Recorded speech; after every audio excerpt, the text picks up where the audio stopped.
Dom Mikel Sopi thot se jo vetëm besimtarët e kishës së tij Engjëlli i Rojës në Ferizaj, por të gjithë besimtarët katolikë dhe dashamirët e ndryshëm i ka mërzitur lajmi për vdekjen e Papa Franceskut, për të cilin thot se kishte zbatuar një politikë miqësore ndaj Kosovës, anipse Selia e Shajt ende nuk e njeh Republikën më të re të Evropës.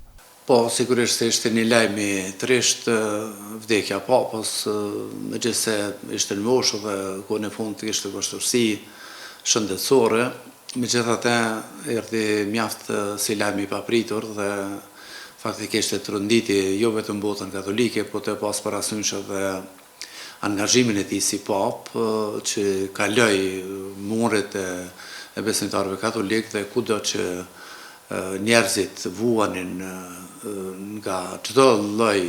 domethënë vujtje ishte u qëndronte pranë dhe kështu që vdekja e tij sigurisht se ka prek shumë njerëz, e kanë prit vërtet si një lajm të vështirë e thranë, se bota ka humbur vërtet një njeri të madh, një që e quajtën shumë kush edhe si një fanar apo ndërgjegje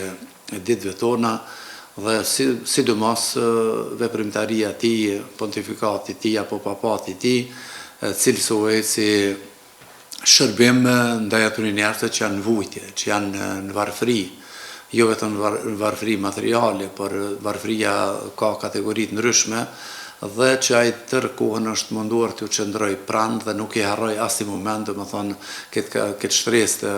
të njerëzve. Kështu që faktikisht është një goditje për gjithë, jo vetëm për ne besimtarët dhe kështu që ne megjithatë duhet të ecë para, jeta vazhdon dhe edhe për kishën janë protokolli parasheh disa afate kohore ku çdo gjë do të shkojë ashtu sipas protokolleve të parapara. Megjithatë, në mediat perëndimore ka pasur vlerësime të ndryshme për papatin e tij. Për BBC-n, Papa Francesku e ka ndryshuar kishën katolike. New York Times ndërsa vlerësonte se liberalët shpresonin se Ati i Shejt do t'u mundësonte grave të merrin role klerikale e konservatorët druanin se do të prekte thelbin e doktrinës kishtare. Por sipas New York Times, Papa Francesku do të kujtohet si mbështetës i debatit e jo si lider i kthesave të mëdha. Nuk kem dëgjuar asnjëherë që Papa ka dashur të bëjë ndryshim doktrinë, se kisha nuk është lëvizje njerëzve dhe nuk është që t'ju përshtatet momentit të kohës, dhe ajo pikërisht ka mbijetuar të 2000 vjet duke qëndruar besnik, domethënë themeluesit saj, dhe sa i përket doktrinës nuk ka qenë pyetje doktrina, kanë qenë është elementi hynor, ajo çka është shpallë për Zotit e nuk preket, dhe janë elementet kur mund të përshtaten kohës që nuk prekin doktrinën. Dhe sigurisht se çdo papë ka një mision pak më të veçantë, ka nxit një element, një karizmë më të veçantë, dhe karizma e tij është u shpërfaq në momentin e parë kur ai përcaktoi për emrin Francesk, që u lidh me një shejtëror nga Mesjeta, nga Asisi, shën Francesco, që ishte një njeri i hapun, njeri që trashëgoi pasuri të mëdha dhe dha krejt pasurinë dhe jetoi në varfëri të skajshme. Nga ana tjetër shërbeu kryti një mision madhështor duke kontaktuar edhe njerëz që nuk besonin si ai, duke lënë një shembull tepër të mirë. Takoi madje edhe sultanin për të gjetë mundësitë që njerëzit të letohet jeta. Dhe faktikisht nga ky inspirim ai e mori edhe emrin Francesc, kjo është arsye që të jetë afër me gjithë, të jetë më afër edhe me ata që nuk mendojnë si ai, që nuk besojnë si ai, dhe është një papë që faktikisht kontribuoi marrëdhënieve ndërfetare në mënyrë të jashtëzakonshme, siç ato u shprehen tash edhe liderët e botës, edhe Islami, gjithë liderët botëror, nga presidenti amerikan deri tek përfaqësues e komunitetit islam më të lartë, autoritetet më të larta,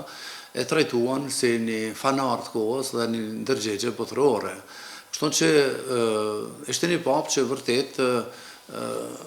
ka shtyr shumë gjëra përpara, se domethënë nuk është kundra doktrinës krishterë që të duam gjithë njerëzit, apo të ndojmë vështërsitë me ta njerëz. Ajo është një mision që duhet të bërë. Por ky e vuri një theks, pse? Nuk ishin vetëm predikimet e tija. Faktikisht ai jetonte si i tillë, donte të mishrohej me ata njerëz që janë vujtje. e dim nga jeta ati, dhe më thonë në Buenos Aires, në Argentinë, a i jeton dhe në për shkon të në për largët ma të varë, fara vizitot e njerëse në përkambër, jeton të ndonë të kohën me ta, ushimin me ta, dhe u bon pjesë e jetës tëre. Këtë stil të jetës e vazhdoj edhe në Vatikan, nuk u vendos në palatën pap në orë, por në dhomën e Shën Martës, një hotel që është pranë aty, dhe jetoj në modestin, ashtu në vërtet, me përullësi, duke i shërbyer njeriu pa dallim. Dhe mendoj që kjo e bën të madh papën, nuk synohet që nuk ka qenë kuptimin ideologjik që ta ti takojnë një kraj të majt apo djathtë, por thjesht një performancë pak më ndryshe për ta aktualizuar doktrinën. Domthonë nuk ka qenë asnjë pyetje që ta ndroj doktrinën, se atëherë duhet që quhej në institucion tjetër. Kuptohet që njerëzit fillojnë nga pozicionet e tyre, mund ta vlerësojnë në këtë mënyrë apo në atë mënyrë. Ai ka qenë më në fund njeri, mund këtë pas në ashtë edhe ndonjë, domethënë jo në mënyrë perfekte, dëshirën e ka pas, por Vatikani është një strukturë që përfshin shumë njerëz ndikimet e ndryshme dhe është munduar që t'i koordinoj dhe ta theksoj që shërbimi për njeriu është pjesë e misionit të kishës. Don Mikel Sopi e lidh mosnjohjen e pavarësisë së Kosovës nga Vatikani me mosaprovimin e ligjit përfet në Kuvendin e Kosovës. Pranimi në këtë vështrim, domethënë edhe këtu në Ballkan, nuk ka qenë vetëm Vatikani është i lidhur me popullin shqiptar, është i lidhur me të kaluamën e tij. Ne dimë se kena materiale shumë të mrekullueshme atje ku flasin për vështirësitë e kombit tonë. Ne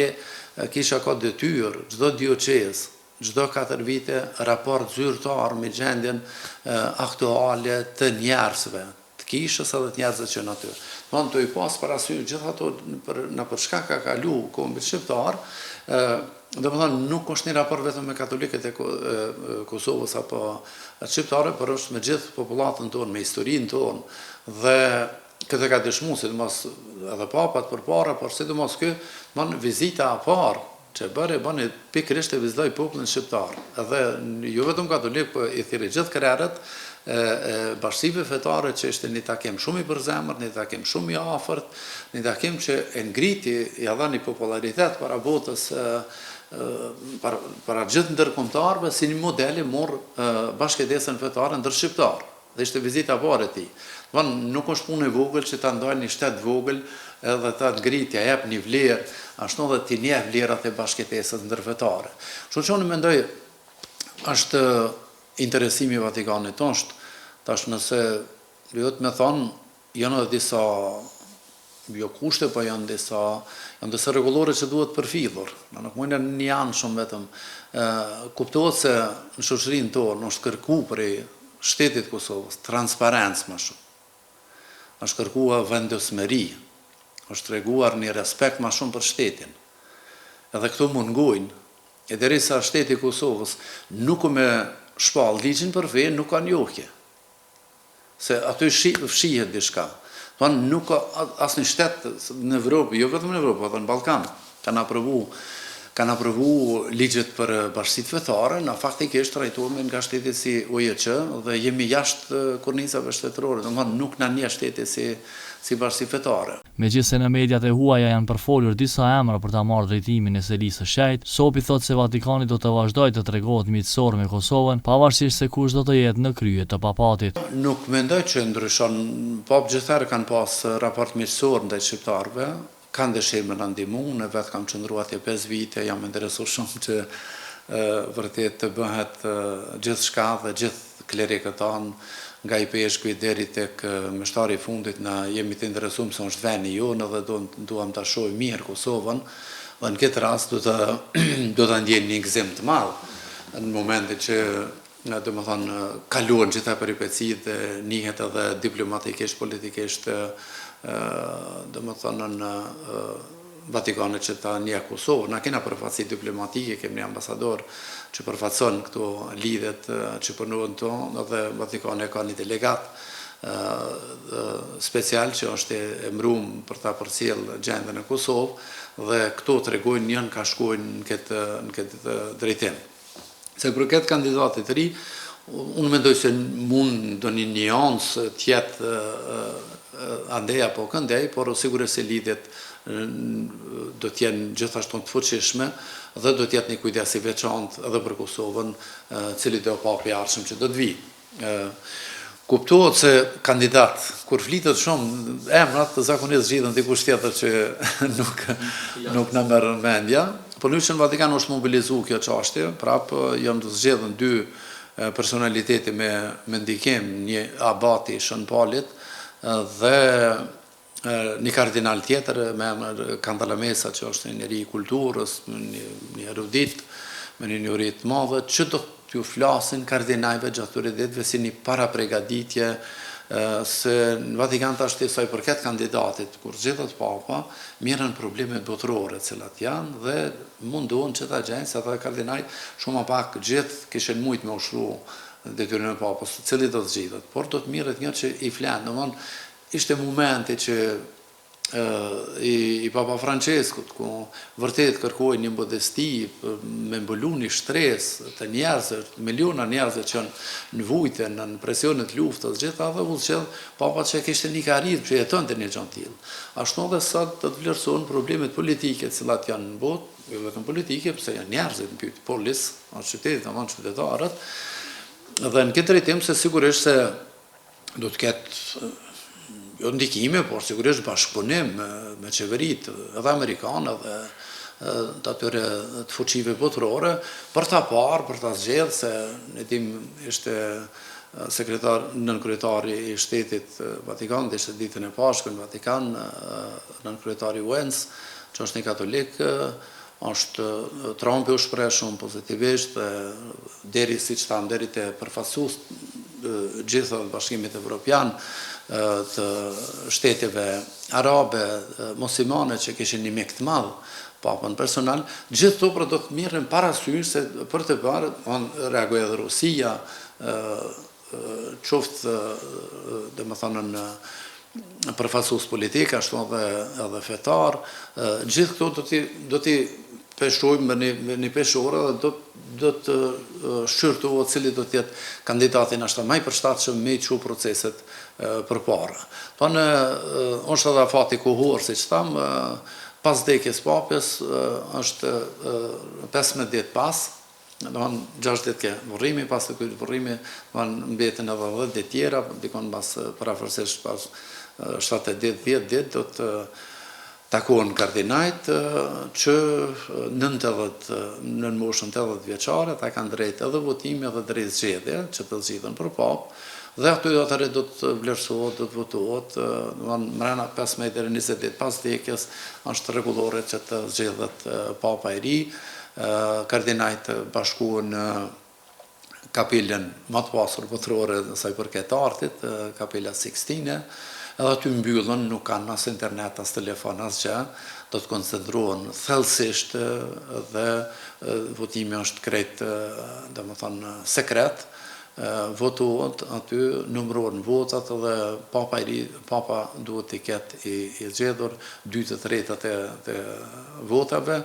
dhe në moment që zgjedhet është ajo ceremonia e tymit, domethënë tymi i zi, tregon se